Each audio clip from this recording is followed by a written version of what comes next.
Deus vos guarde pelo seu poder, protegidos. Bom dia, boa tarde, boa noite. Eu quero dar as boas-vindas a você, pedir que nesse momento tenhamos a orientação de Deus para esse estudo. A gente está concluindo o nosso curso, aliás, o capítulo 3 do nosso curso de Apocalipse. Semana que vem, permita Deus, a gente entra no capítulo 4 e para dar prosseguimento ao nosso momento. Mas antes de iniciar, eu quero começar com a introdução para que a gente tenha a ideia do contexto da cidade, do local, da época em que essa carta foi escrita, onde a igreja naquela cidade ela tinha muitos problemas. Eu considero a igreja em Laodiceia como a mais problemática das 7 cartas. A gente vai ter uma ideia mais ou menos dentro daquilo que a gente vai estudar hoje e espero que você tenha a sua própria conclusão. Então, nós já estudamos 6 cartas, essa é a 7ª, e você pode fazer aí ter uma base para talvez, quem sabe, concordar com o que eu estou aqui dizendo, segundo a minha visão. Então, Laodiceia era uma cidade localizada no Vale Fértil do rio Ligus, no ponto de encontro das duas principais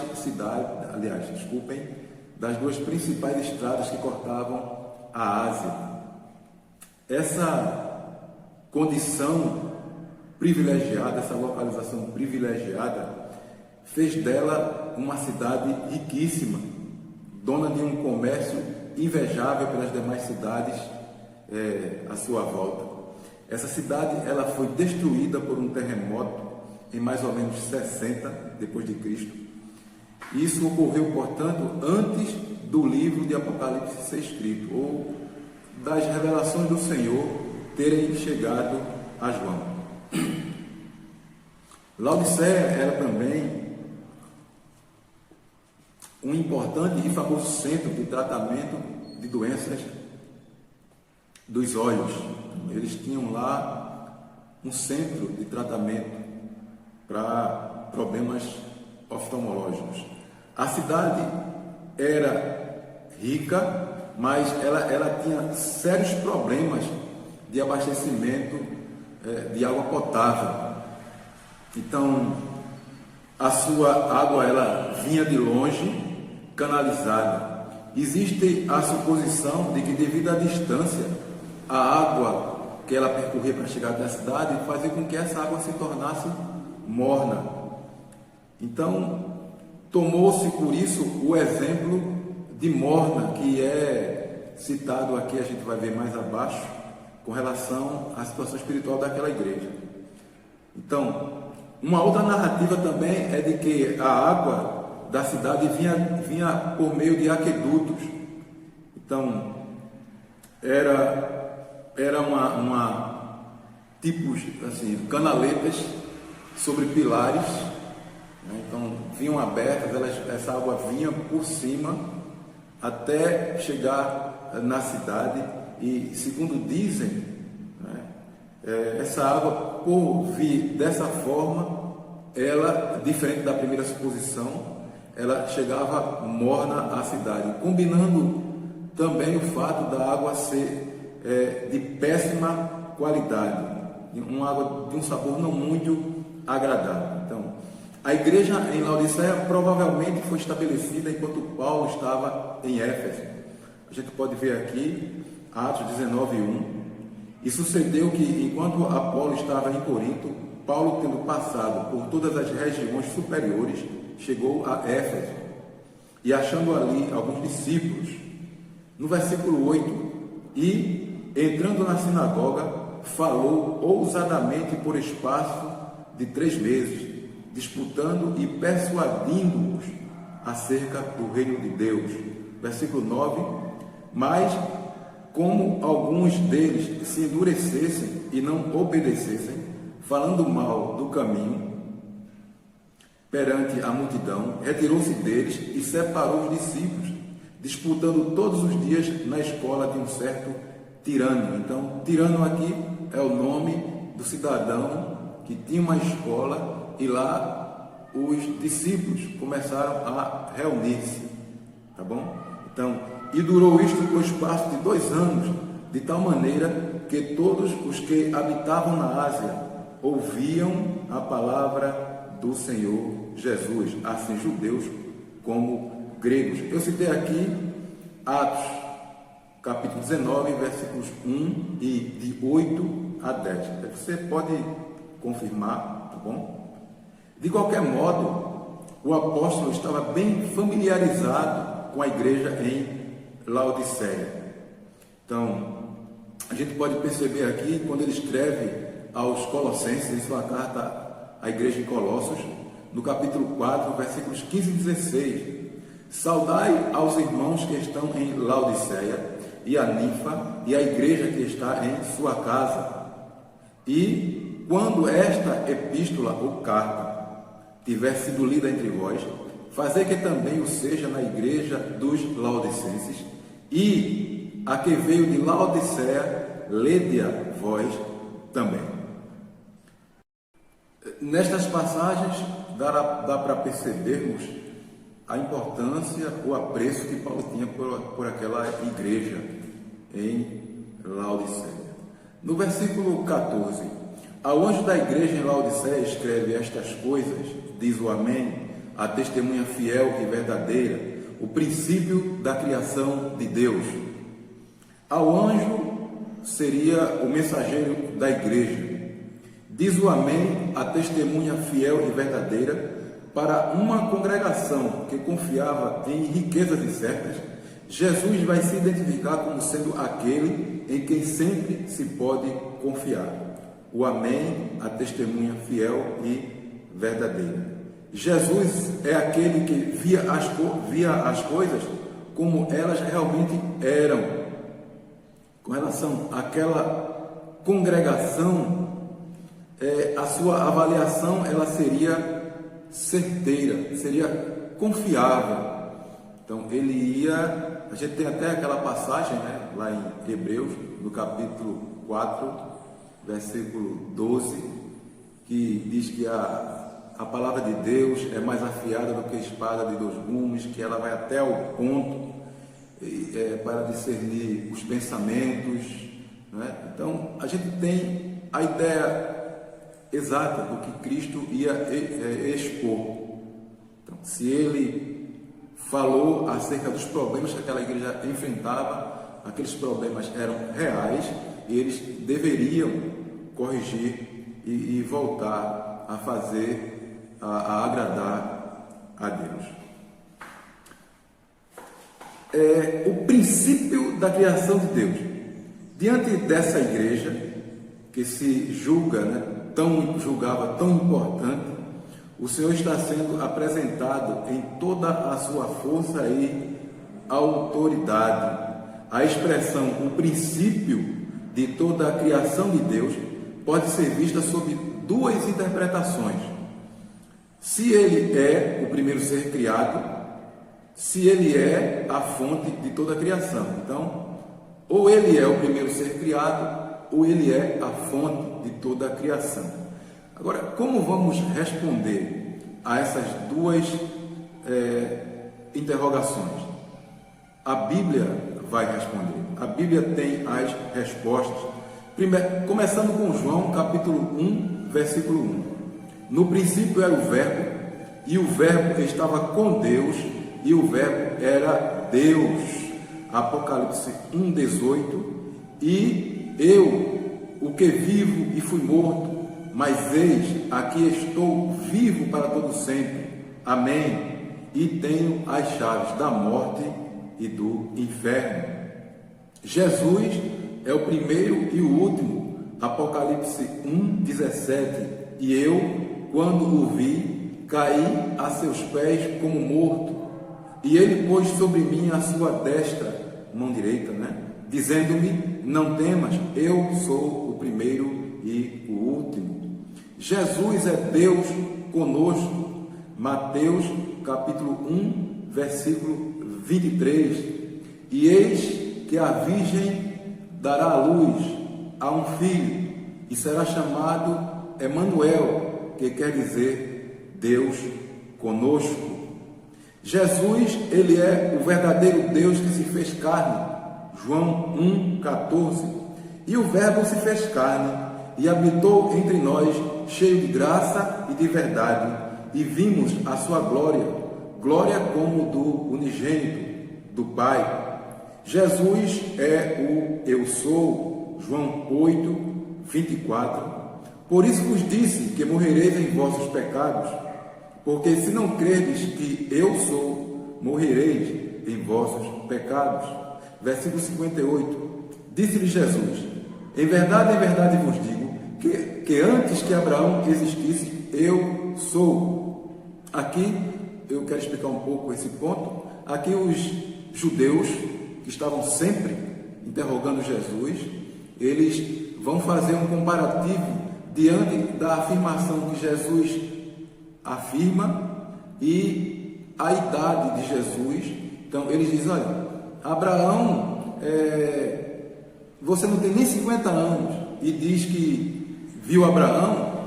Aí Jesus vai falar exatamente sobre a sua eternidade, né? Então ele vai dizer: antes que Abraão existisse, eu sou. Jesus é o soberano Senhor dos senhores e o Rei dos reis. Apocalipse 17,14 diz: estes combaterão contra o Cordeiro, e o Cordeiro os vencerá, porque é o Senhor dos senhores e o Rei dos reis. Vencerão os que estão com ele, chamados e eleitos e fiéis. Então aqui mostra que quem está do lado de Cristo será sempre vencedor. Mesmo que as circunstâncias dessa vida aqui, às vezes, nos traga alguns percalços, mas o destino final para o qual todos nós estamos esperando, né, é sempre de vitória. É sempre de vitória. Então, Cristo, que venceu a morte, ele promete essa vitória a todos que somos fiéis a ele. Jesus não foi criado, ele não veio a existir, ele é eterno, ele é Deus. Quem não aceitar esse fato será condenado, morrerá no seu pecado. João 8,24 diz o seguinte: por isso vos disse que morrereis em vossos pecados, porque se não credes que eu sou, morrereis em vossos pecados. Nos versículos 15 e 16: conheço as tuas obras, que nem és frio nem quente. Quem dera fosses frio ou quente. Assim, porque és morno e nem és quente nem frio, estou a ponto de vomitar-te da minha boca. Então ele agora vai entrar no ponto principal, que ele vai agora fazer uma radiografia da situação espiritual da igreja. Então, nada está oculto perante os olhos do Senhor. Jesus, ele expressa seu conhecimento íntimo sobre a igreja em Laodiceia. Ele é aquele que anda no meio dos candeeiros. Apocalipse 1,13, que nós vimos no nosso primeiro estudo, e versículo 20, diz: e no meio dos 7 castiçais, semelhante ao Filho do Homem, vestido até aos pés de uma roupa comprida e cingido pelos peitos com cinto de couro, melhor dizendo, de ouro. Versículo 20: o mistério das 7 estrelas que vistes na minha destra, na mão direita, e dos 7 castiçais de ouro. As 7 estrelas são os anjos das 7 igrejas, e os 7 castiçais que vistes são as 7 igrejas.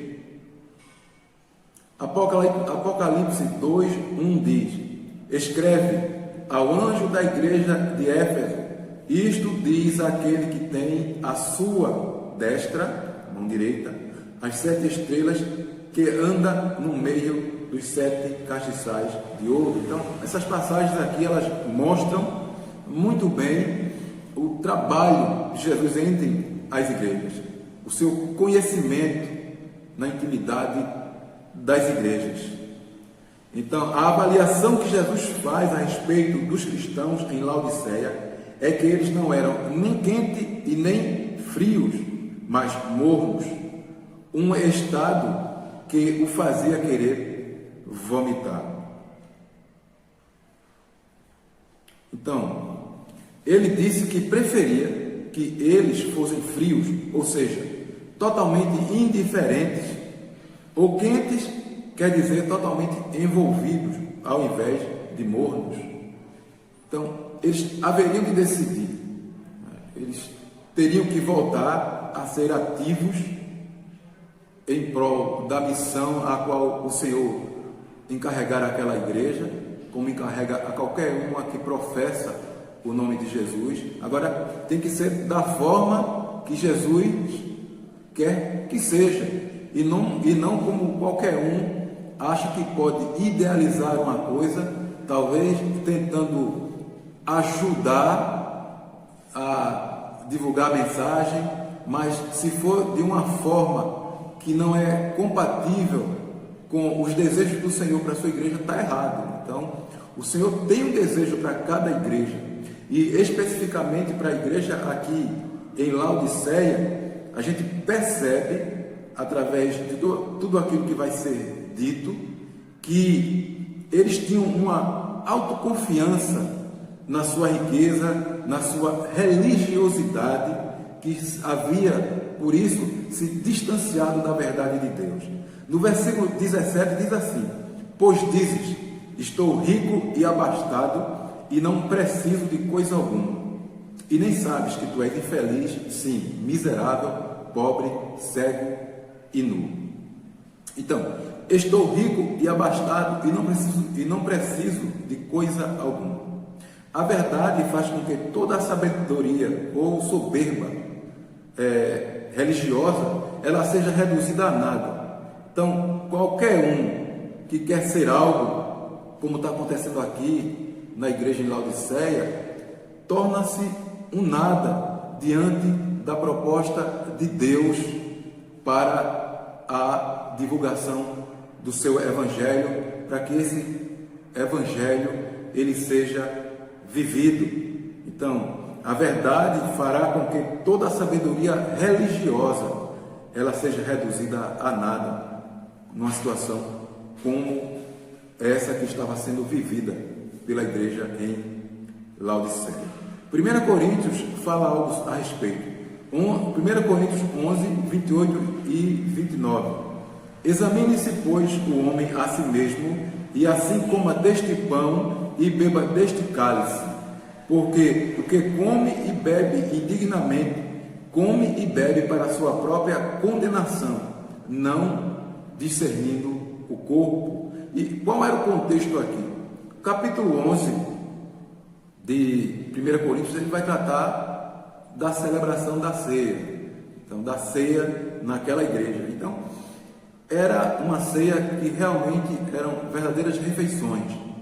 Então, ali tinha a participação no sangue e também tinha a participação no pão. Não é isso? Então, o que estava ocorrendo é que existiam pessoas que estavam satisfazendo o ventre em prejuízo de outros que chegariam depois, mas estes não teriam mais como participar, porque as pessoas já tinham consumido tudo, não é? Então, ele vai exatamente agora dizer que esse não é o caráter da ceia. Aí é por isso que ele vai dizer: examine-se, pois, o homem a si mesmo, e assim coma deste pão e beba deste cálice. Então, a ideia aqui, trazendo a situação lá da igreja em Laodiceia, é que eles deveriam autoexaminar-se, eles deveriam questionar-se a si próprios: como é que está a minha comunhão com Deus? E nós também devemos, assim, dessa forma, agir, questionarmos a nossa fé. Será que eu estou sendo simplesmente um religioso ou A autossuficiência religiosa sempre foi e será um problema, infelizmente. Então, em 1 Coríntios capítulo 4, versículos de 6 a 8. E eu, irmãos, apliquei estas coisas por semelhança a mim e a Apolo, por amor de vós, para que em nós aprendais a não ir além do que está escrito, não vos ensoberbecendo a favor de um contra o outro. Versículo 7. Porque quem te faz diferente? E que tens tu que não tenhas recebido? E se o recebeste, por que te glorias como se não o houveras recebido? Versículo 8. Já estás fartos, já estás ricos, sem nós reinais, e quisera reinasseis, para que também nós viéssemos a reinar convosco. Porque ela fecha essa autossuficiência religiosa, ela vai realmente fechar aos ouvidos para não se ouvir as verdades e aos olhos para que essa verdade não seja vista. Então, os laodicenses, eles pensavam que eram ricos, mas estavam enganados. Jesus diz: e nem sabes que tu és infeliz, sim, miserável, pobre, cego e nu. Mais uma vez, somos lembrados de que Deus, ele não vê como vê o homem. Sobre isso, 1 Samuel 16, versículo 7, nesse contexto aqui, ele está sendo enviado à casa de Davi, e ele chega lá, está todo mundo reunido, todos os irmãos. No primeiro que ele põe à vista, ele diz: certamente é esse. Então ele vê o exterior do homem, um homem bem apresentado, um homem bem, como a palavra diz, bem aparentado, e ele julga pela aparência e vai exatamente levar os seus pensamentos a entenderem que aquele seria o homem que o Senhor escolhera para o rei, para ser rei em Israel. Aí essa mensagem do Senhor chega a ele. Capítulo 16, versículo 7 de 1 Samuel. Porém o Senhor disse a Samuel: não atentes para a sua aparência, nem para a grandeza da sua estatura, porque o tenho rejeitado. Porque o Senhor não vê como vê o homem, pois o homem vê o que está diante dos olhos. O Senhor vê, porém, o coração.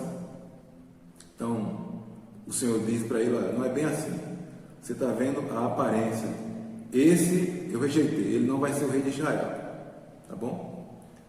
Então, era exatamente assim. O Senhor vê o nosso interior. Religiosamente falando, todos nós podemos ser perfeitos cristãos. No entanto, a nossa vida íntima, ela está exposta diante do Senhor. Podemos encobrir as nossas deficiências espirituais diante da igreja ou de um para com o outro. Mas o Senhor, ele conhece o íntimo de cada um.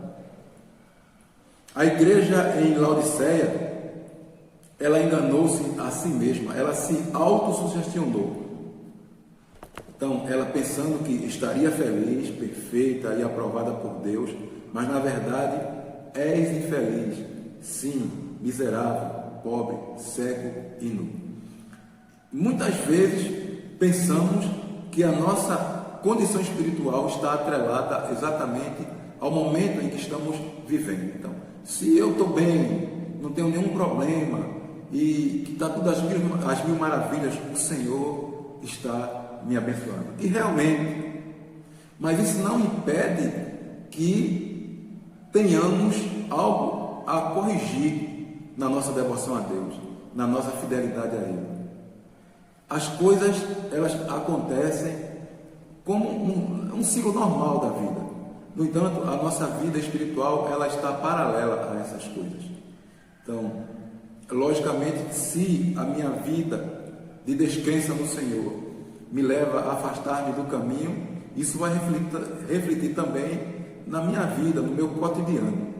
Mas o ponto aqui na verdade, nem tudo, quando tudo está indo muito bem, significa dizer que a minha vida está perfeita diante de Deus, porque é um resultado direto da minha situação perante o Senhor.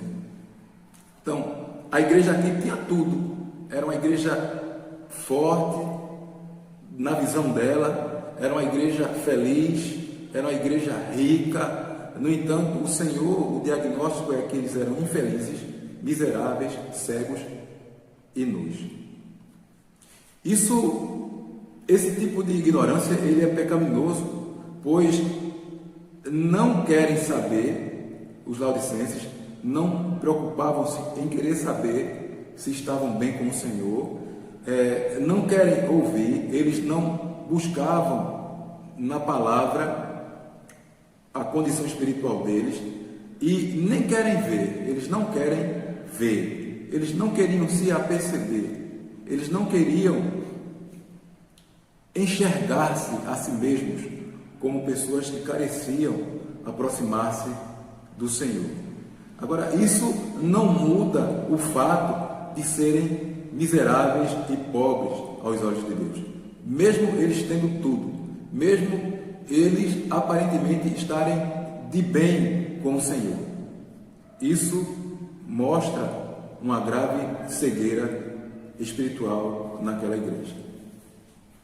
Jamais se deve pensar que a simples aparência religiosa seja a garantia de se possuir o Espírito de Deus, ou que tem algum valor, né? Então, a aparência religiosa, falar de Jesus, fazer coisas em nome dele, então, todo religioso faz isso. Aí a gente vê bem nos nossos tempos, né? Eles fazem isso. Então, todo religioso, ele faz isso, mas é muito mais profundo ser um cristão, um discípulo fiel do Senhor. Então, veja que Colossenses 2, 20 a 23 vai dizer, versículo 20: se, pois, estáis mortos com Cristo quanto aos rudimentos do mundo, por que vos carregam ainda de ordenanças como se vivesseis no mundo? Tais como, não toques, não proves, não manuseies. Versículo 22.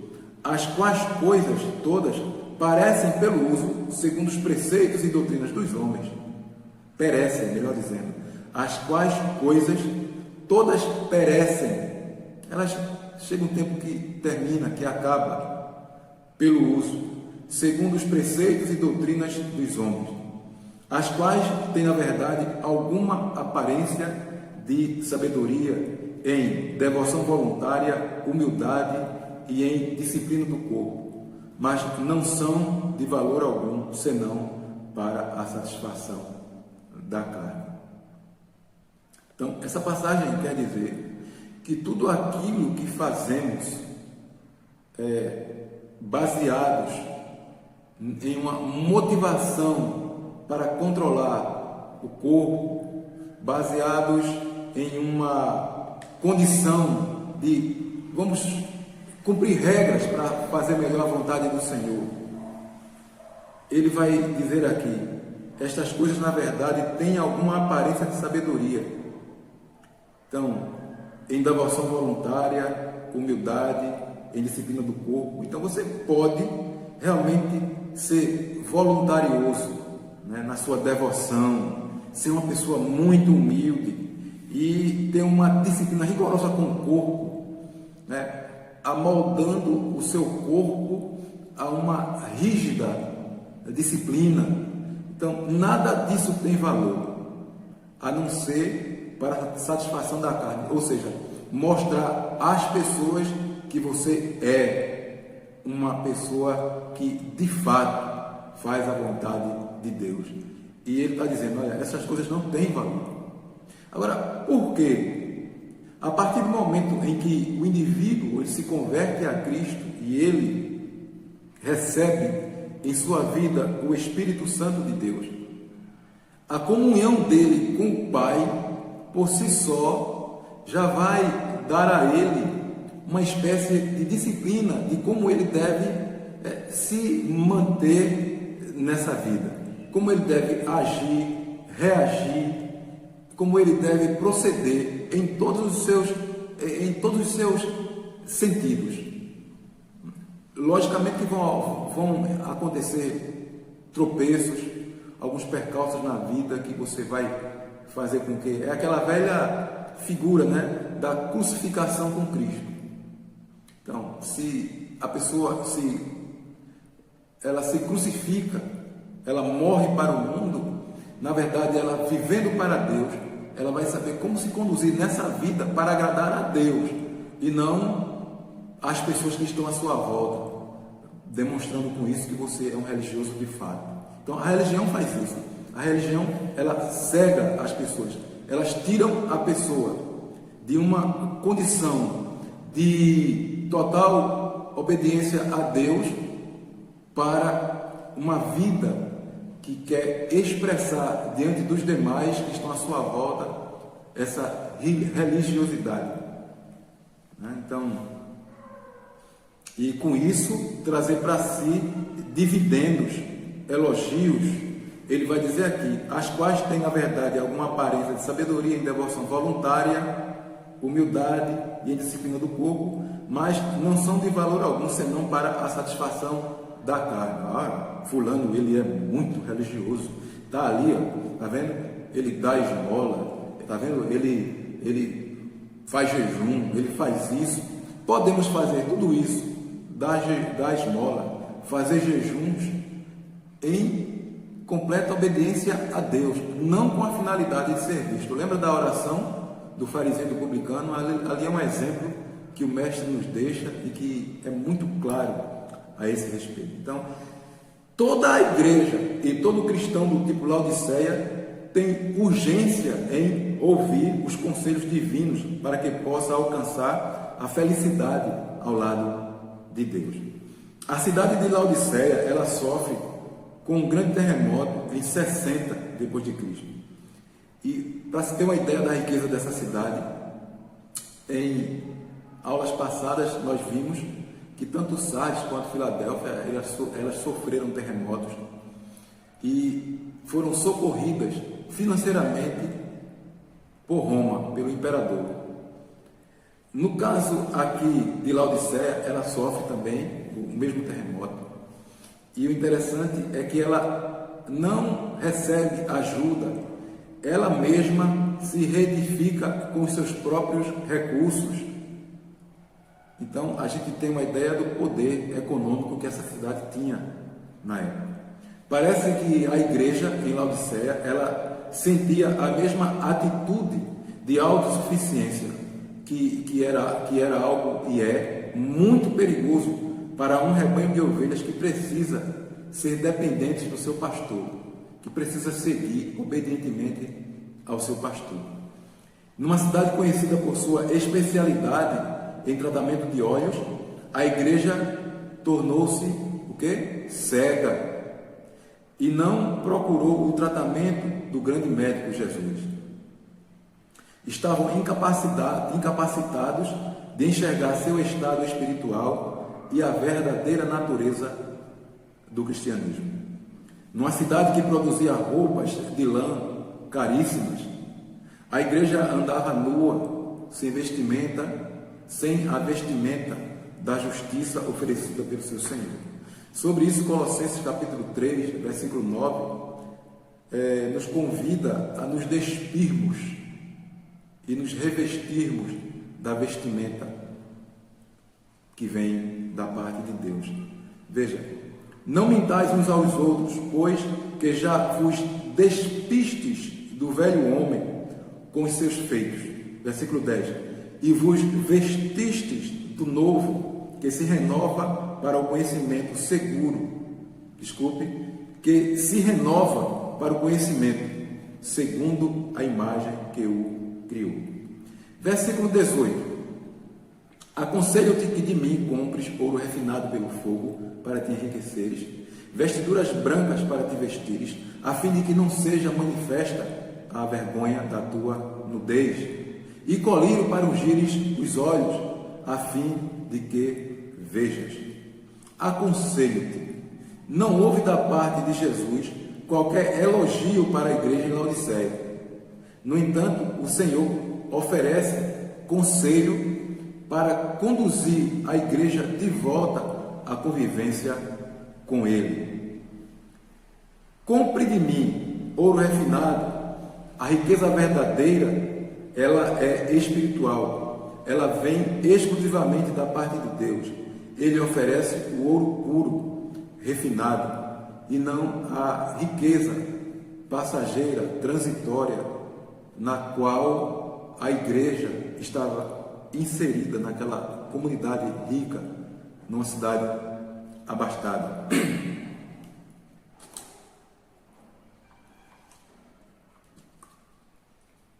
Vestiduras brancas. Deus é quem lava os nossos pecados e nos veste de pureza e de ações de justiça.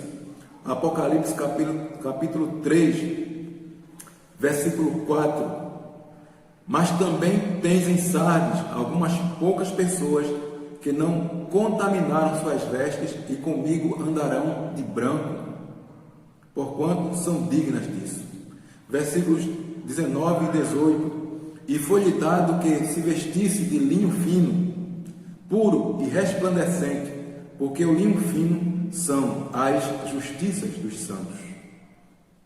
A roupa branca é um símbolo daqueles que lavaram no sangue do Cordeiro as suas roupas manchadas de impurezas.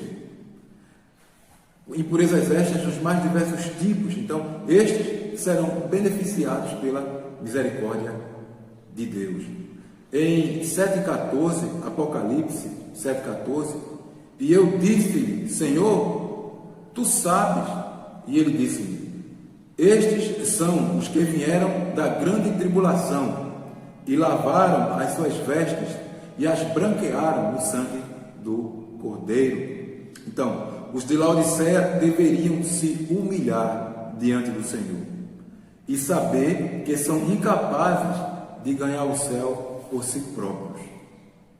Colírio para os olhos. Somente Jesus pode curar a cegueira espiritual que aflige os orgulhosos e autossuficientes. Foi exatamente o mesmo problema que Jesus criticou os fariseus. Então, por esse problema idêntico, Jesus agora ele critica os fariseus em Mateus 15, versículo 14. Deixai-os, são cegos, condutores de cegos. Ora, se um cego guiar outro cego, ambos cairão na cova. Capítulo 23, versículo 25. Ai de vós, escribas e fariseus hipócritas, pois que limpais o exterior do copo e do prato, mas o interior está cheio de rapina e de intemperança.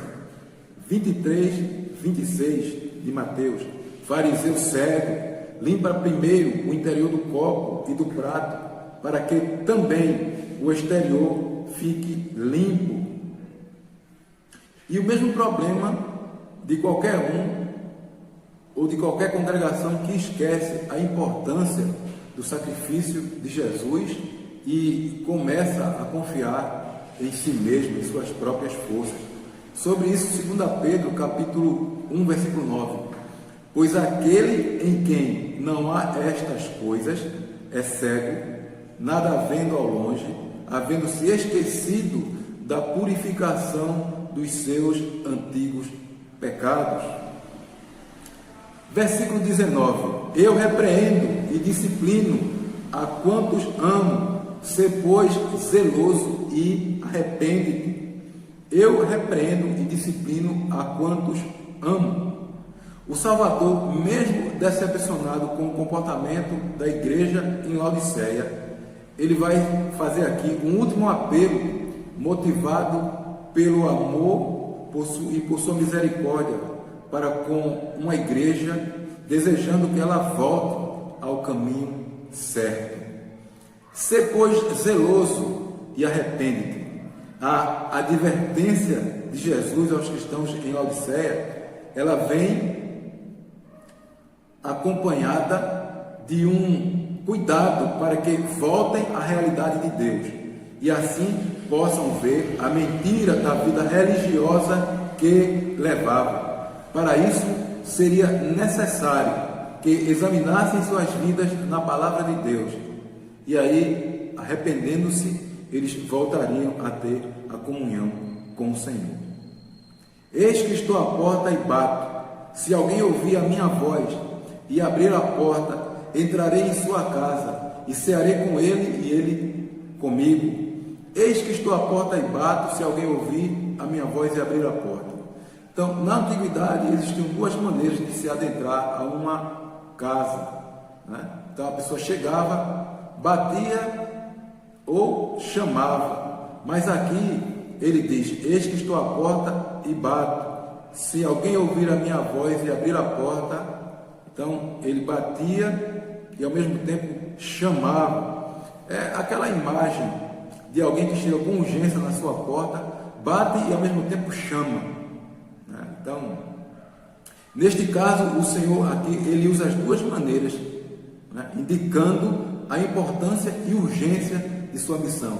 Aquilo que eu falei, lembra? Então, a pessoa chega e bate e chama ao mesmo tempo. É uma ação motivada pela urgência da mensagem. Então, é surpreendente esse apelo que Jesus faz. Mostra que eles não estavam mais reunidos no nome de Jesus.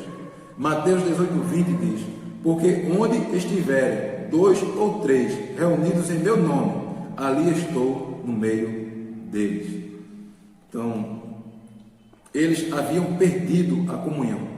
Então, vamos formar a imagem. Jesus está fora pedindo para entrar. Significa dizer que ele não estava tendo comunhão com aquela igreja. Não por uma opção dele, mas pelos descaminhos.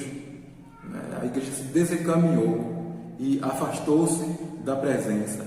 E a imagem do Senhor agora é ele batendo na porta, pedindo para entrar, pedindo para que eles o aceitassem, para novamente estarem em comunhão.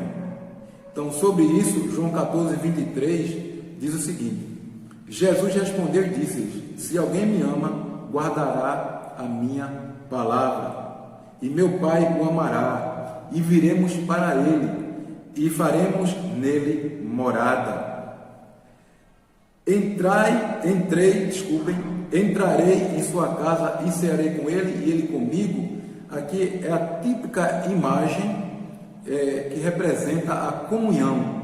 Então, comer junto é sempre um símbolo de comunhão. O Senhor queria não somente entrar, mas sentar-se à mesa e comer com eles, ou seja, ter uma comunhão com eles. Versículo 21. Ao vencedor dar-lhe-ei sentar-se comigo no meu trono, assim como também eu venci e me sentei com meu Pai no seu trono. Ao vencedor dar-lhe-ei sentar-se comigo no seu trono, no meu trono, desculpem. Trono é sempre símbolo de majestade, de regência e poder. Em Mateus 25:31, e quando o Filho do Homem vier em sua glória, e todos os santos, anjos com ele, então se assentará no trono de sua glória. Lucas 1:32, este será grande e será chamado Filho do Altíssimo, e o Senhor Deus lhe dará o trono de Davi, seu pai. Então, o cristão que vence com Jesus terá também parte em seu reino. Então, todos nós que formos fiéis e que nos mantivermos no caminho da verdade que o Senhor nos trouxe, então nós também tomaremos parte no seu reino. E sobre isso, 2 Timóteo 2,12 diz: se sofrermos, também com ele reinaremos. Se o negamos, também ele nos negará. Apocalipse 20, versículo 4. E vi tronos, e assentaram-se sobre eles, e foi-lhes dado o poder de julgar. E vi as almas daqueles que foram degolados pelo testemunho de Jesus e pela palavra de Deus, e que não adoraram a besta nem a sua imagem, e não receberam o sinal em suas testas nem em suas mãos, e viveram e reinaram com Cristo durante 1000 anos. Então, os cristãos em Laodiceia, que desejavam a semelhança com Cristo, deveriam atender exatamente ao apelo, ao chamado feito pelo Senhor, arrependendo-se, e só assim seriam vencedores, recebendo um poder eterno que não se limita a esta vida, e estariam com Jesus na pátria celestial, reinando com Ele. Esse era o desejo do Senhor para aquela igreja. Agora, será que a igreja, depois que recebe essa mensagem, essa exortação, essa observação crítica a uma condição deplorável, espiritualmente falando, diante do Senhor, será que eles responderam positivamente? Quem tem ouvidos, ouça o que o Espírito diz às igrejas. Você que está aí do outro lado, você tem ouvidos para ouvir o que o Espírito está dizendo às igrejas hoje? O que o Espírito está dizendo ao seu coração nesse momento? Como está a sua caminhada rumo aos céus? Será que você se acha autossuficiente? Será que você não é apenas um simples religioso?